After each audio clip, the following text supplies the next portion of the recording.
only available to carers and those who look after children. But now that right has been extended to everyone. Joining me in the studio is Penny Strutton from Carlton, who is a life coach and teaches positivity. Penny, is this good news from your point of view? Yes, I think it's fantastic news for employees and employers.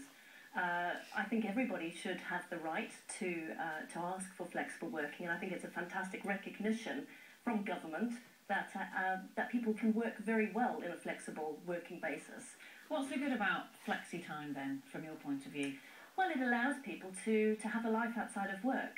We lead very busy lives in this day and age. Most often you've got two working parents out at work, but then you've got people with very busy social lives and lots of exciting hobbies, or people who might want to take some more courses and they can't do if they're working the traditional 9 to 5. So what this allows you to do is to do other things outside of work, and it's great that employers can offer that where possible.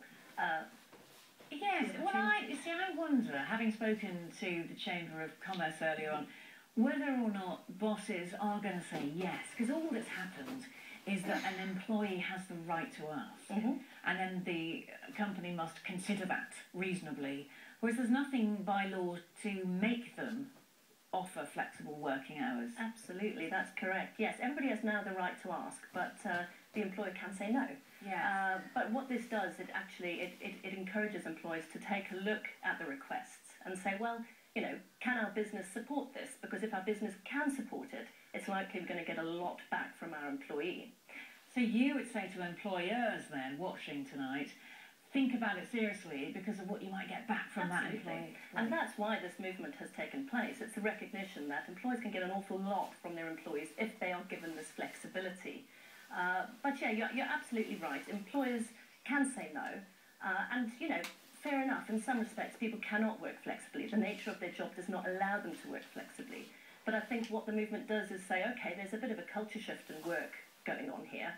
Welcome to the 21st century. We ought to be giving something back to our employees. So if somebody is bound to their desk or bound to their machinery, what else can an employer do to enhance that person's well-being and enhance that person's work-life balance?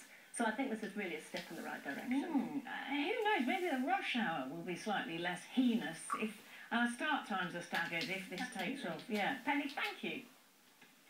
Now, members of an Iraqi family living in Beeston say they fear for the safety of their loved ones. The Al-Assadi family led weekend protests